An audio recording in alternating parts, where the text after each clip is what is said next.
శ్రీమాత్రే నమః. శ్రీ గురుభ్యో నమః. ఇప్పటి వరకు మనము ప్రతి నెల మాస ఫలితాలు చెప్పుకుంటూ ఉన్నాం.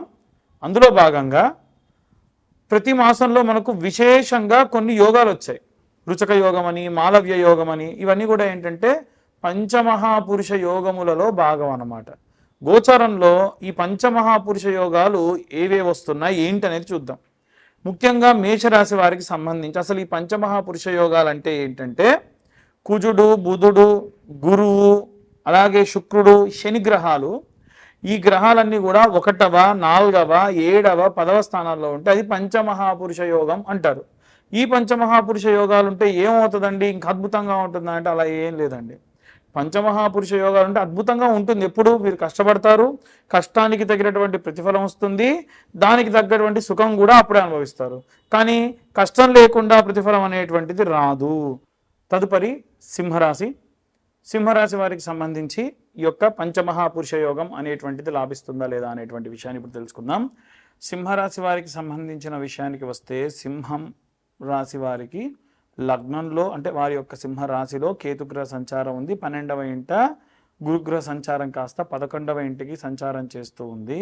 ముఖ్యంగా 11వ ఇంట గనక గురు సంచారం చేస్తే గురు తిరోగమనంలో భాగంగా వీరికి లాభిస్తుంది.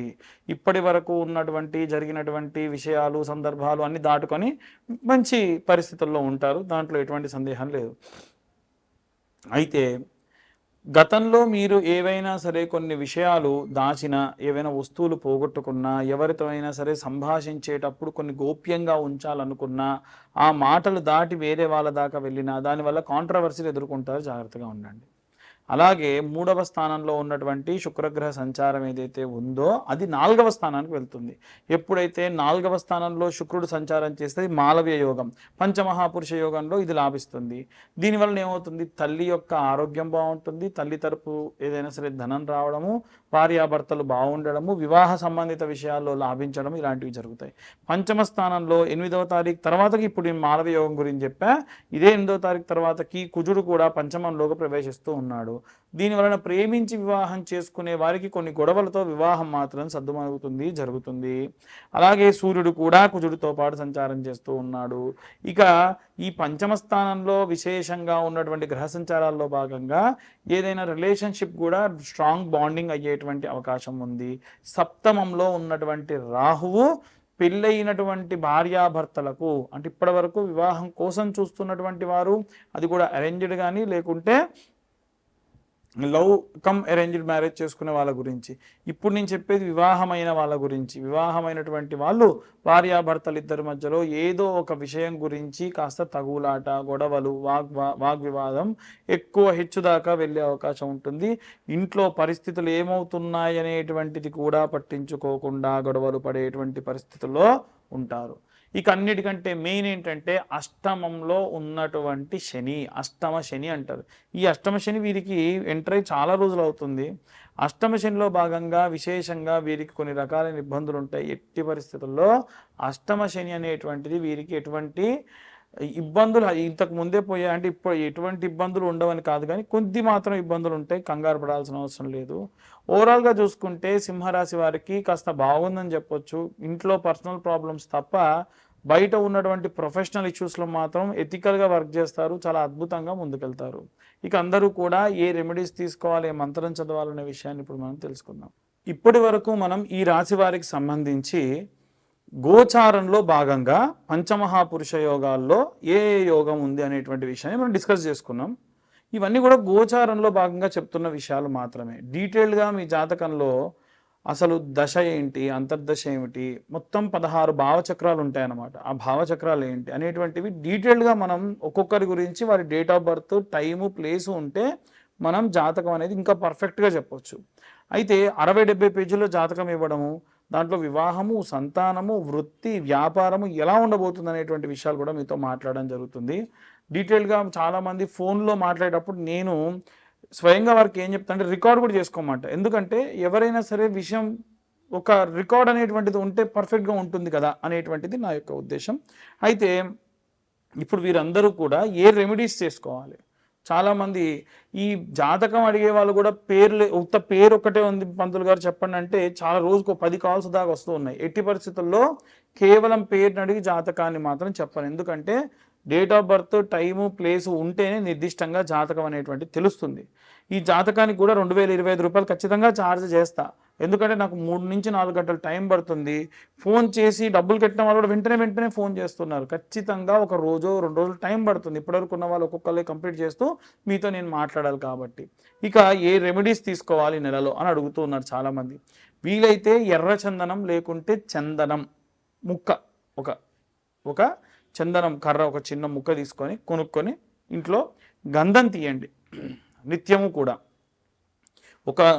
కొన్ని మనం నీళ్లు పోసి గంధం సానరాయి మీద గంధం తీసి సగభాగం ఒక గిన్నెలోకి తీసుకొని మిగిలిన సగభాగం రాగి చెంబులో వేసుకొని నీళ్లు పోసుకొని మీ ఇంటి నుంచి ఎక్కడైనా దగ్గరలో దేవాలయంలో రావి చెట్టు, వేప చెట్టు ఉంటే అక్కడికి కాళ్ళకు చెప్పులు లేకుండా పొద్దున్నే స్నానం చేసిన తర్వాతకి ఎటువంటి అల్పాహారం స్వీకరించకుండా ద్రవ పదార్థాలు మాత్రమే తీసుకొని వెళ్ళండి. ఆంజనేయ స్వామి గుళ్ళో గనక ఈ రావి చెట్టు, వేప చెట్టు ఉంటే ఇంకా మంచిది.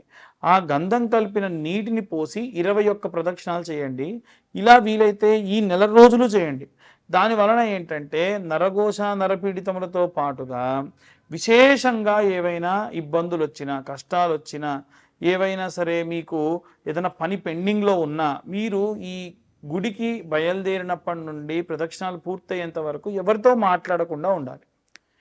పొద్దున్నే లేవగానే మీ పనులు చూసుకోండి. వీలైనంత వరకు కూడా ఎవరిని తిట్టడము, దూషించడము, మాట్లాడడం, చెడు మాట్లాడడం మాత్రం చేయకుండా ఈ గంధం సానరాయితోని గంధం తీసుకొని వెళ్ళండి. ఇంకా పిల్లలు ఎవరైనా సరే కాస్త చదువు కోసం ఇబ్బంది పడుతూ ఉన్నారు, చదవట్లేదు, పెళ్ళిళ్ళు అవ్వట్లేదు, సంతానం అవ్వట్లేదు అనుకుంటే కనుక ప్రతి బుధవారం రోజు రాత్రి 110 శనగలు స్నానం చేసి నానబెట్టండి. 110 శనగలు, కొంచెం దొడ్డు శనగలు పెట్టండి, చోలే శనగలు అంటారు కదా.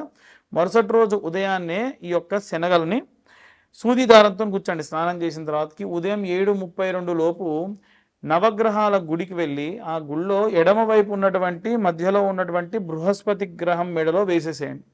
దాని వలన విశేషంగా పిల్లలకు సంబంధించినటువంటి జాతక సంబంధిత దోషములుంటే పోతాయి.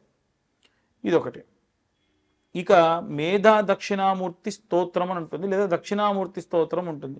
ఈ దక్షిణామూర్తి స్తోత్రాన్ని నిత్యము పొద్దున సాయంత్రం పిల్లలు వినేటట్టుగా చూడండి. వీలైతే మీరు కూడా చదవండి పిల్లల కోసం.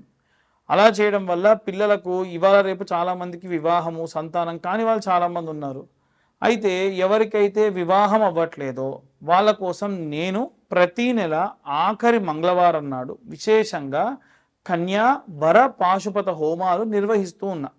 ఎవరికైనా సరే ఒకవేళ మీ పిల్లలకి వివాహం అవ్వట్లేదు అనుకున్న వాళ్ళు ఎవరన్నా ఉంటే, అమ్మాయిలు కానీ అబ్బాయిలు కానీ, అమ్మాయిలకైతేనేమో వరపాశుపతం, అబ్బాయిలకైతే కన్యా పాశుపతం. ఏంటి పాశుపతం అంటే చక్కెర తీసుకొని స్వామివారి పైన అభిషేకం చేస్తూ ఉంటాం. ఏది రుద్రం చదువుతూ సంపుటీకరణ మంత్రం చదువుతూ విశేషంగా చేస్తాం.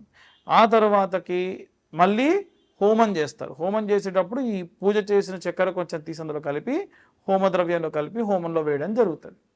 ఇలా పూజ చేయడం వలన విశేషంగా వివాహం కాని వారికి వివాహం అవుతుంది. మొత్తం 380 రకాల పాశుపతాలు ఉంటాయి. దాంట్లో ఆరోగ్య పాశుపతం, సంతాన పాశుపతం, కన్యా పాశుపతం, వర పాశుపతం ఇలా ఉంటాయి.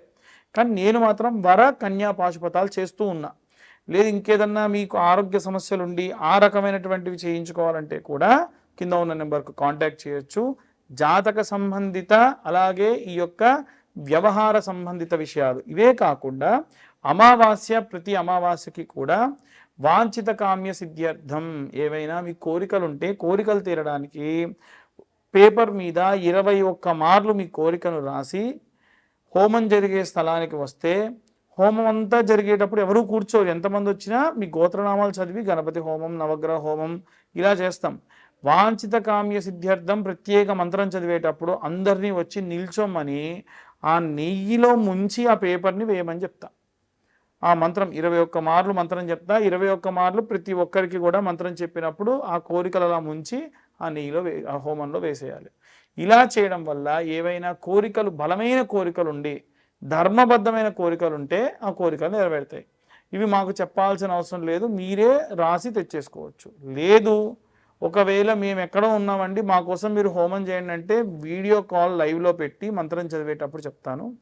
అప్పుడు 21 మార్లు మీ కోరికను ప్రింట్ చేస్తాను, నేను చూడను, అది ఏంటో కూడా చూడండి, డైరెక్ట్ ప్రింట్ కొట్టించేసి ఆ ప్రింట్ను అలాగే నేనే నెయ్యిలో ముంచి వేస్తాను. అప్పుడు మీకు వీడియో కాల్లో కూడా చేయడం జరుగుతుంది. ఇలా ఎవరికైనా ఉంటే కూడా ప్రతి అమావాస్య రోజు కూడా చేయడం జరుగుతుంది. ఆసక్తి కలవారు కాంటాక్ట్ చేయొచ్చు.